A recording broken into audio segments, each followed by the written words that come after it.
Bonjour, je m'appelle Cécile et je vais vous parler de stratégie d'amélioration pour vos équipes informatiques. L'avènement du numérique fait évoluer de façon très significative les attentes des clients et par voie de conséquence, la façon dont on fait du business. Dans ce contexte, les directions informatiques, DSI, sont confrontées à un impératif d'amélioration, livrer plus vite de la valeur, c'est-à-dire des produits et services de qualité, à un coût réduit pour lutter contre des nouveaux entrants, souvent des startups très agiles, le tout en s'efforçant de conserver ses meilleurs éléments sursollicités par la concurrence. Pour répondre à cet impératif d'amélioration, je vous propose un petit exercice qui va vous permettre de benchmarker différentes stratégies et tirer quelques enseignements. Le contexte. Dans un souci pédagogique, nous allons prendre un cas simple avec une petite direction informatique composée d'un dirigeant, 4 managers et 20 opérationnels répartis en 4 équipes représentées par cette illustration. Il s'agit d'une organisation fonctionnelle. Chaque équipe représente une étape du processus, spécification, conception, développement, test et opération. Pour les fans de Spotify dans l'assistance, l'exercice marche tout aussi bien avec 4 feature teams intégrés et transverses. Mais nous nous égarons et déjà, nous perdons de vue le client. La productivité de l'équipe est suivie de manière assez classique. Le nombre de pièces bonnes sorties par l'équipe pour le client sur une durée donnée. L'hypothèse de départ, cette direction informatique, cette DSI, sort 10 évolutions par mois. Maintenant, nous allons imaginer 3 entreprises qui ont toutes les 3 cette même structure de DSI ainsi que cette même productivité de départ. Ces 3 entreprises sont les suivantes. Glassbook, une entreprise avec un super DSI à la tête de son organisation IT. Fooble, une entreprise avec de super managers. Yoyoda, une entreprise avec des gens normaux. Chacune de ces 3 entreprises a choisi d'adopter une stratégie d'amélioration basée sur ses points forts. La stratégie de Glassbook est la stratégie DSI. Elle consiste à s'appuyer sur son super DSI pour mettre en place un nouvel outil complètement intégré de gestion de cycle de vie de développement.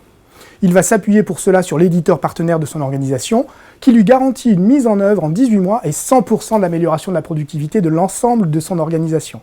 Bien évidemment, son intégrateur lui garantit un budget et des délais maîtrisés, ce qui nous amène à un coût total à hauteur de 500 000 €, l'équivalent de 5 salaires de développeurs, testeurs et concepteurs.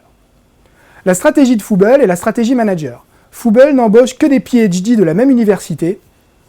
Sa stratégie est naturellement de s'appuyer sur ses super managers.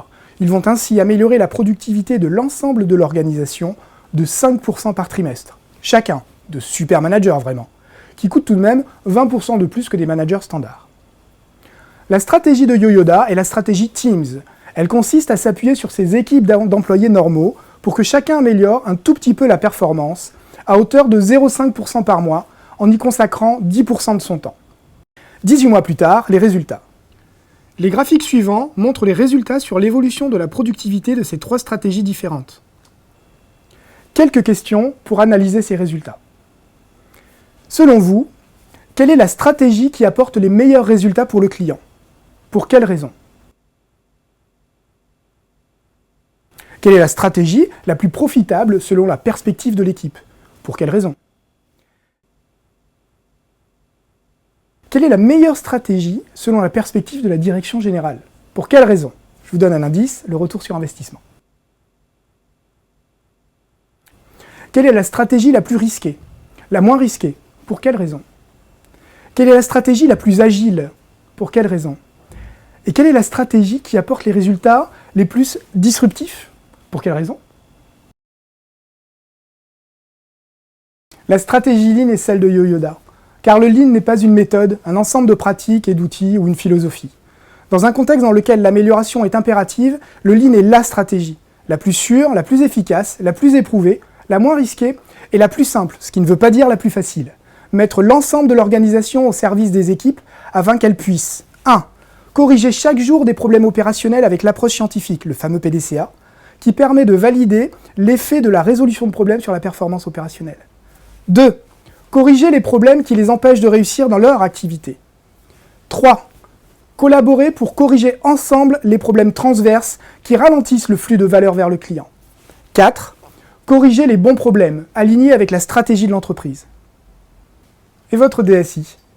Quelle est la stratégie d'amélioration de vos équipes informatiques pour soutenir vos enjeux sur le numérique? Quels résultats avez-vous obtenus?